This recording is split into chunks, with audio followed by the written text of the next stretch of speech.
2026 में क्या प्याज होगा 70 रुपये। जी हाँ किसान भाइयों के मन में लगातार सवाल है कि 2025 में प्याज के भाव बेहद ही कम रहे, क्या 2026 में प्याज के भाव में तेजी बनेगी। जी हाँ किसान भाइयों, 2025 बीतने वाला है, अंतिम दिनों में चल रहा है, लेकिन प्याज के किसानों को 2025 में बड़ा नुकसान उठाना पड़ा। प्याज के भाव आमतौर पर 8 से 7 रुपये लगभग बने रहे। हालांकि इन दिनों प्याज के भाव में बांग्लादेश को निर्यात शुरू होने के बाद हल्का फुल्का सुधार देखने को मिला है। किसान भाई 2026 की बात करें तो प्याज की बुआई का रकबा 2025 के मुकाबले 4 से 5% ज़्यादा बताया जा रहा है। ऐसे में अगर उत्पादन ज़्यादा होता है तो 2025 से जैसे ही हालात 2026 में रहेंगे।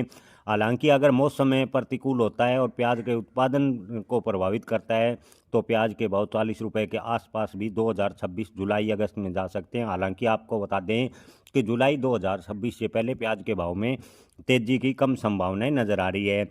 मानसून की स्थिति और अन्य मौसमों की गड़बड़ी सीधा प्याज के उत्पादन पर प्रभाव डालती है। अगर ऐसे में मौसम के हालात बिगड़ते हैं और प्याज का उत्पादन गिरता है तो ही प्याज के भाव में तेजी बनेगी। अन्यथा प्याज के निर्यात को लेकर बात करें तो सरकार की गलत नीतियों की वजह से जो भारतीय प्याज पर निर्भर देश थे उन देशों ने अन्य देशों से प्याज लेना शुरू कर दिया और भारतीय प्याज पर लगातार निर्भरता घटाते गए।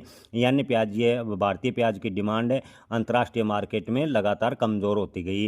हालांकि इन दिनों रुपए के गिरावट यानी डॉलर के मुकाबले रुपए के में गिरावट होने की वजह से प्याज के निर्यात को हल्का फुल्का सहारा मिला है। यानी डॉलर के मुकाबले रुपया सस्ता होने की वजह से थोड़ा बहुत प्याज का निर्यात बढ़ा है, लेकिन प्याज के भाव में तेजी अभी तक नहीं बनी और नहीं आने वाले 2026 में खास तौर से मार्च के बाद प्याज के भाव में मार्च से जून जुलाई तक प्याज के भाव में गिरावट देखने को मिल सकती है। जुलाई में प्याज के भाव थोड़े संभलते नजर आएंगे, ऐसा ज़्यादातर मंडी व्यापारियों का